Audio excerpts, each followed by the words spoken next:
Namaste everybody. I would request before we start to please keep your mobile phones in silent mode, please. I would now request Shri Sushil Pandit ji and Shri R.Vaidyanathan ji to please come to the dais, please.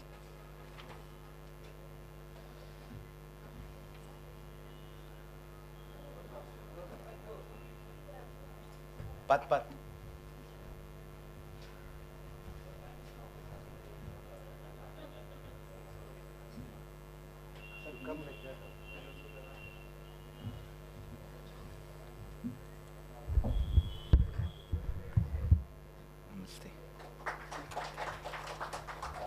Apologies for the delay in starting.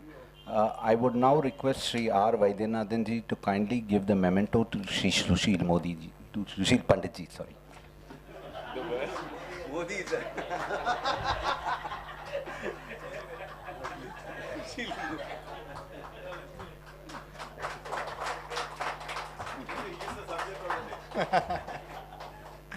These are called Freudian slips.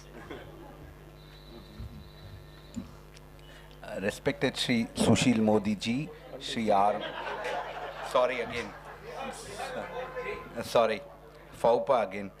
Respected Shri Sushil Pandit ji, Shri R.Vaidyanathan ji, dignitaries, brothers and sisters, it gives me great pleasure in welcoming all of you to the 6th Shri P.A.Ramakrishnan Memorial Lecture, The Pandits of Kashmir, India's Forgotten Minority, to be delivered by Shri Sushil Pandit ji, Director and CEO, Hive Communication India Private Limited, New Delhi, an eminent intellectual and Kashmiri Pandit, who was kind enough to immediately accede to our request to deliver this lecture today. I am also extremely grateful to Shri R.Vaidyanathan ji, Professor of Finance and Control, IIM Bengaluru, who had delivered the 4th memorial lecture in August 2012, for agreeing to preside over this lecture today, which is of critical importance to the future of our entire nation. Shri R.Vaidyanathan ji, besides his expertise on finance, has written several articles on Jammu and Kashmir, which have appeared in the New Indian Express and other newspapers.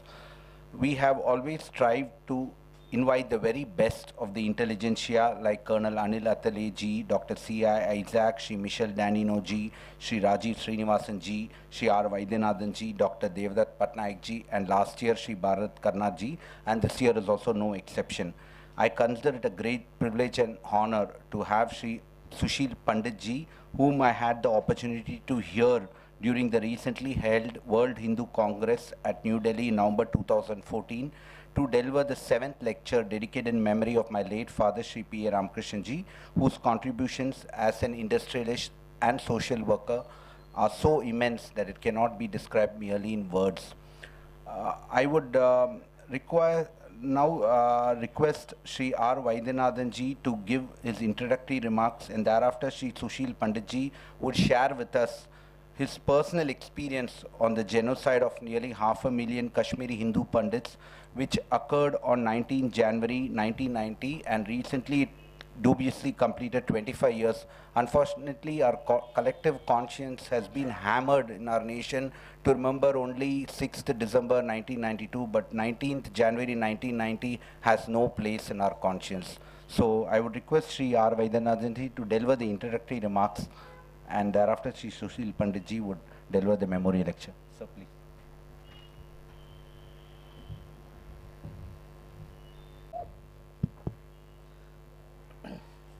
Thank you, Antanarayan.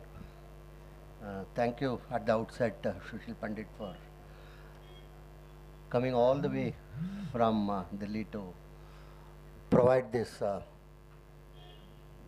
what you may loosely call talk. I am extraordinarily happy due to that. I am also extremely pained, if you ask me.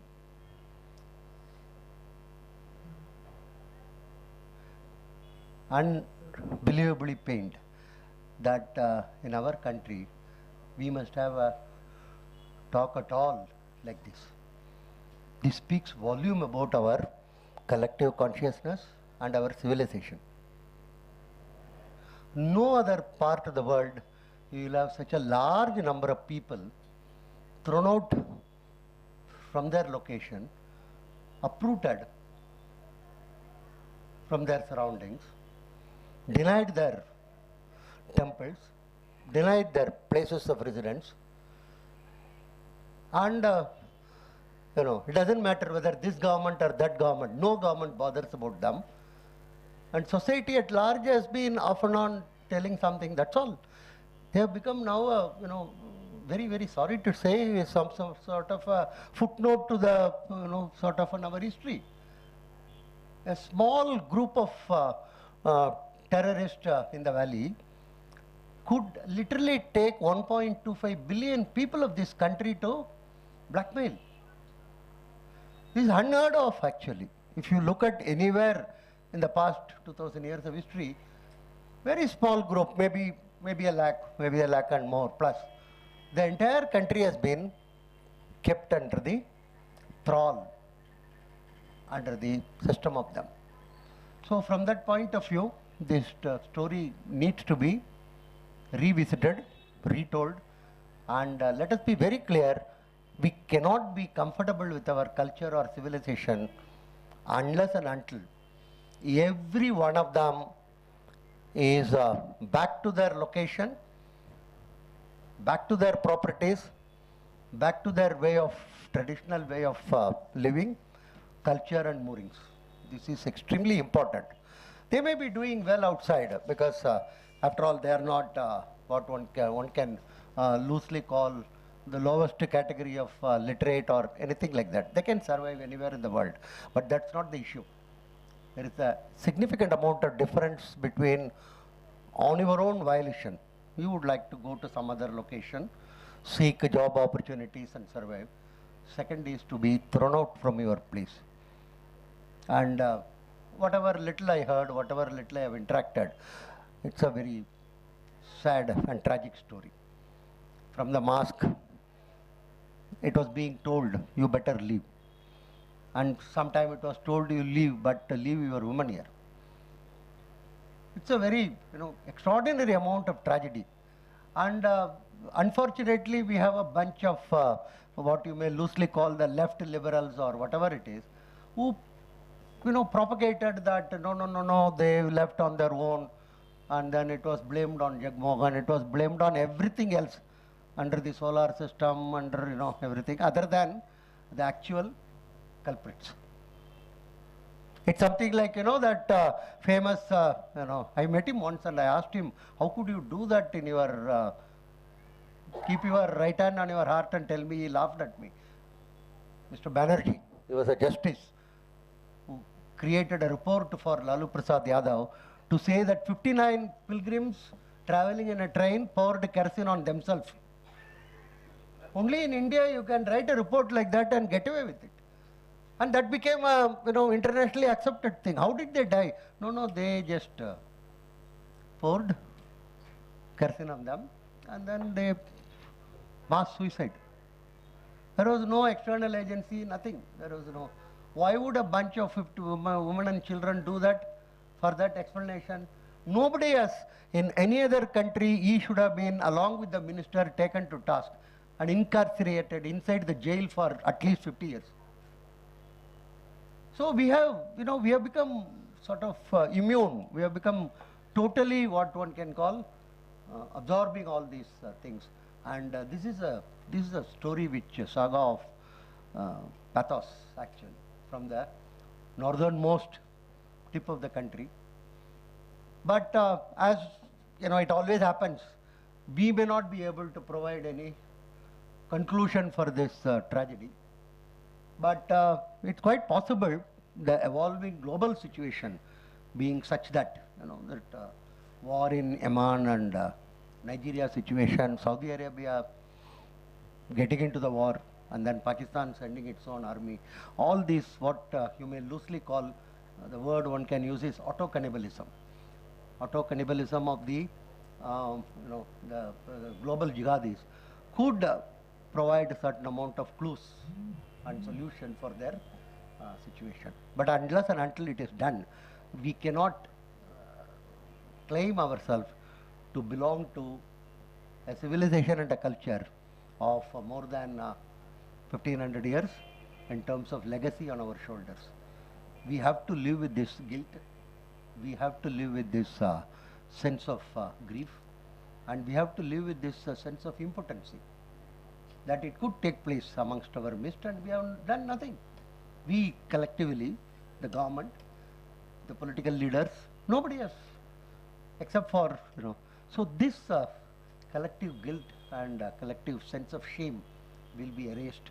One and only possibility is that the last man who wants to go back should be back with their own culture, with their own surroundings, with their own. And I sincerely, since nothing more can be done, we cannot demand, we cannot argue another thing. I sincerely pray to God, Vinayaka, that it take place, at least during my lifetime, if not anything else. Thank you, sir.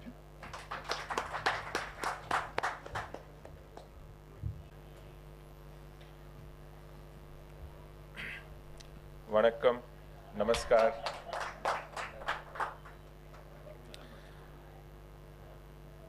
I could also say Puduvarsh Varattukal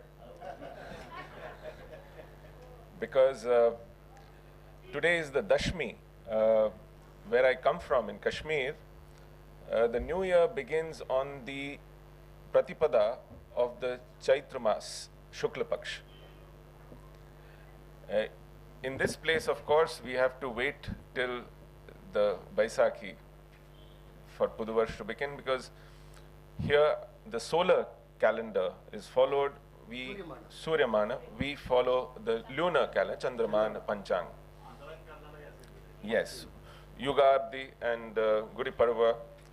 So these two are prevalent, and when I talk of Panchang, I must also share with you, since we are going to talk about Kashmir. Our Panchang is called Saptarishi Samvat. According to that, we have entered 5091st year. That is the antiquity of the tradition my community has been following uninterrupted. 5091st year according to Saptarishi Samvat. I do not know how many other almanacs go back as far as that.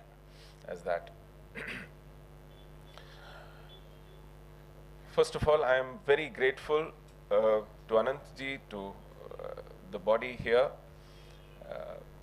Bharatiya Vidya Bhavan, to honor me on the occasion of Shri Ramakrishna ji's memorial lecture. I was reading about him. It was really fascinating to know how, in what kind of limitations and challenges, he rose up and became an institution personified in the kind of efforts he made. Very often, what comes out of those efforts is, in our tradition, left to God. We have to do only Purushartham. But the success blessed to him by God Almighty is in front of us, and possibly his Purushartham was a lot more than what remains after him. And that is fascinating. In 40s, he went all the way to London to study. He became a great shipbuilder. He also contributed a great deal to Vivekananda Memorial. When I read that, my memory went back 28 years when I had gone to Rock Memorial. What a fascinating sight, what an inspiring monument Rock Memorial is to the great saint's memory. All that, and of course, the mission that continues even after him. I pay tribute, I pay my homage to his memory, and I am really grateful that you've asked me to be here and speak in his memory in a memorial lecture. Going back to Kashmir,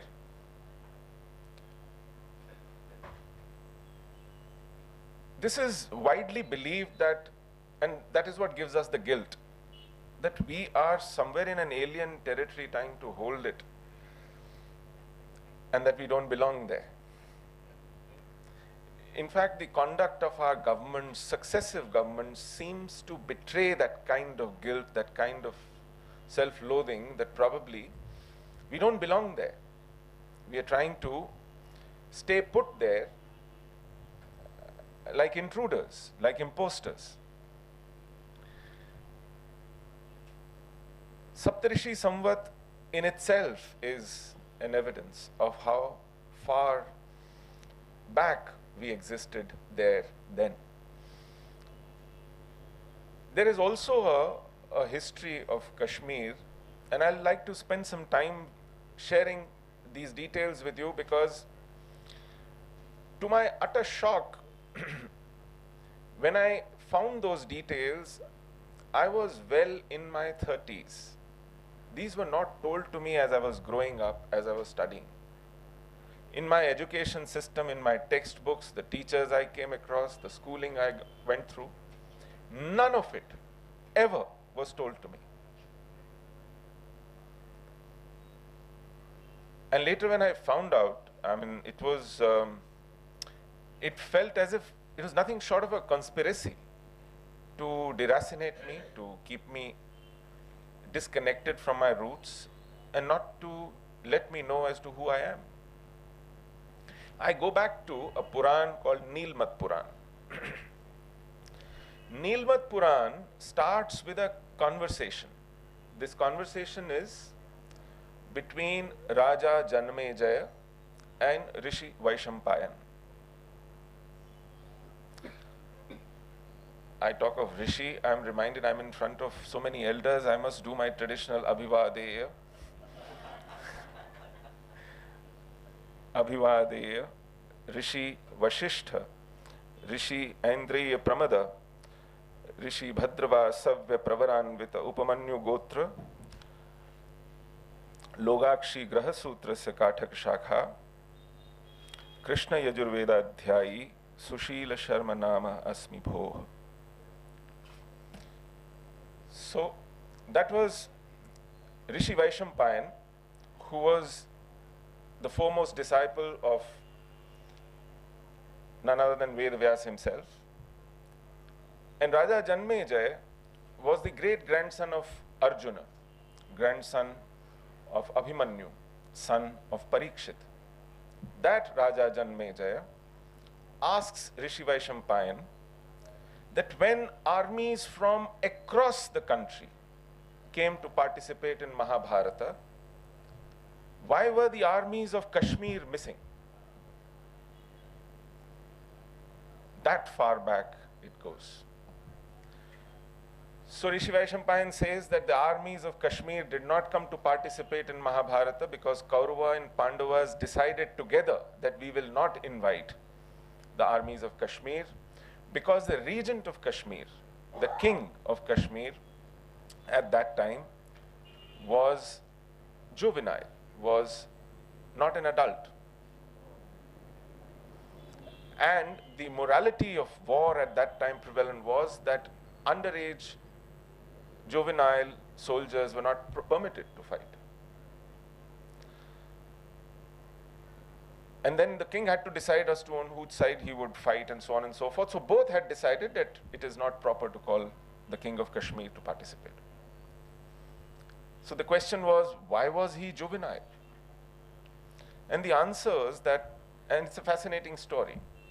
He says when Krishna killed Kamsa in Mathura, Jarasandh invited the king of Kashmir, Gonanda, to come and avenge the killing of Kamsa. See, this was the same Kula. They were part of the same Yadav Kul, Yadu Kul. So like Kansa was related to Krishna, Gonanda was also related to Kamsa. So Gonanda comes to Mathura to challenge Sri Krishna, and Balarama, his elder brother, tells Gonanda, you can have a duel with me before you have a go at Krishna.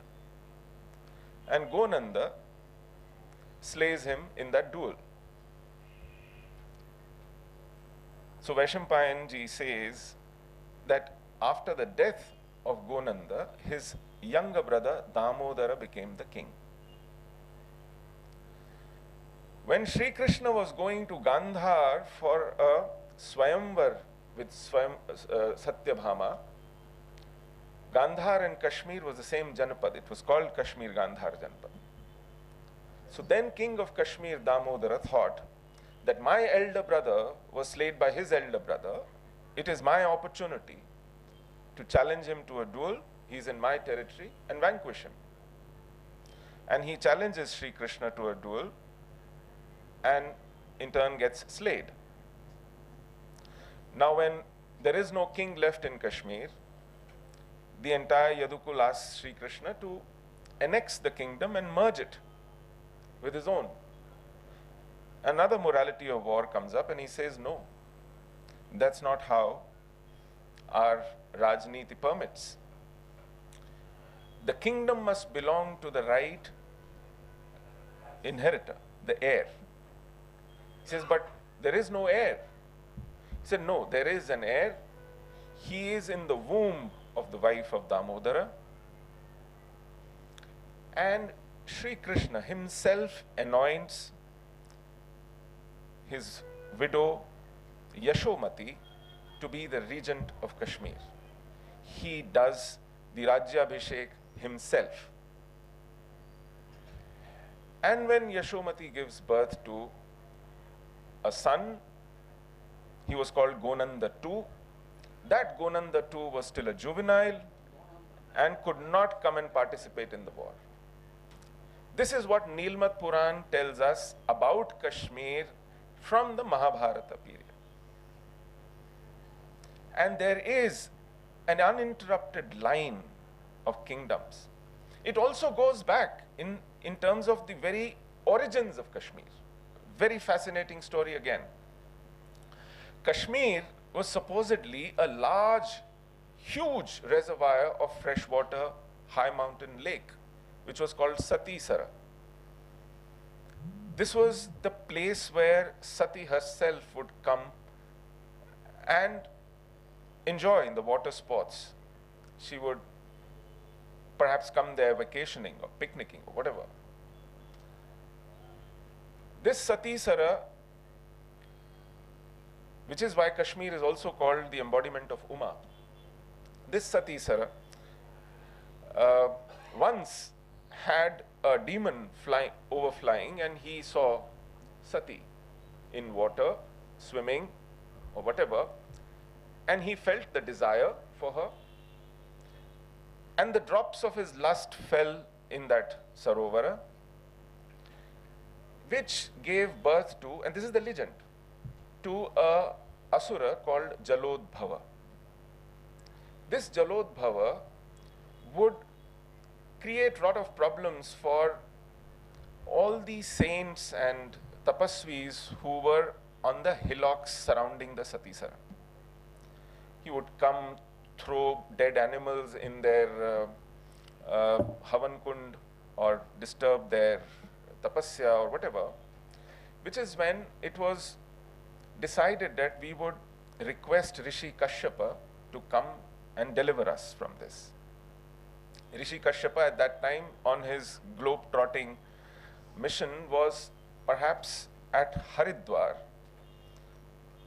They went to him, he decided to come and help, and he knew that Jalodbhava was invincible in water. So he decided to drain all the water. If you go to Baramulla, the original name was Varahamula, there you will see almost a mountain cut, literally manually, just as you see a Ram Setu built almost manually, like a man-made feature. This is not a natural feature, the kind of gash you see in the mountains there. It is as if it has been physically done in order to drain the entire water. The water was drained, the demon was slayed, and then Kashyapa decided to bring population to that place.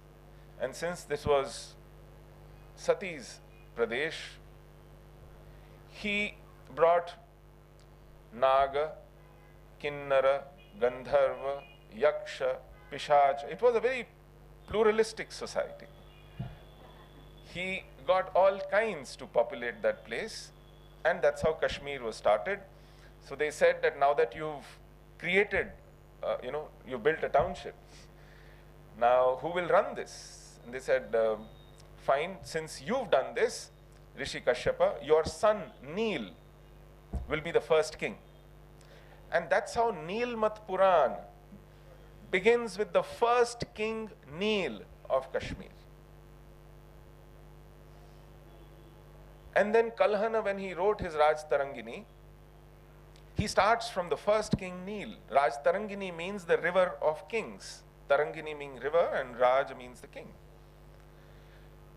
This is the first written, documented history of any place, anywhere in the world, available today. That is Kashmir, my friends. This is the same Kashmir which was right in the vicinity of Swat. Swat you hear about in a different context altogether. Swat was home to Panini. Kashmir was home to his successor, Patanjali, who was again a great grammarian. He was a Kashmiri. Today in Sanskrit literature, if you take out the contribution of Kashmir Sanskrit scholars, what will be left would be a fraction. That is Kashmir.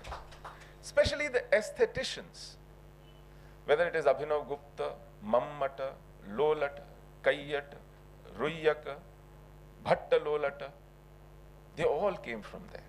Anandavardhana. They wrote treatises on aesthetics, on rasa theory, on poetics. Our grammar, thanks to Patanjali. Even Sharangadev, who we treat as father of Indian music, when he introduces himself, he says, Asti Swasti Gruha Vansha Shri Mata Kashmir Sambhavaha. That's how reverentially he calls Kashmir. Shri Mata Kashmir Sambhavaha. That's where I come from. A lot of Sanskrit scholars feel that if we were to designate a body of knowledge as fifth Veda, it would be Bharat Muni's Natya Shastra after the fourth Veda. And they also agree that it is virtually impossible to study Bharat Muni's Natya Shastra without the commentary on this written by Abhinav Gupta is called Abhinav Bharati. And that Abhinav Bharati again, Abhinav Gupta was again from Kashmir. And Abhinav Bharati is one of his not so important works. His most important work probably is Tantra Loka, for which he's known worldwide, and still people do PhDs, not in India, in European universities abroad. They still come and study about him. His even better known work is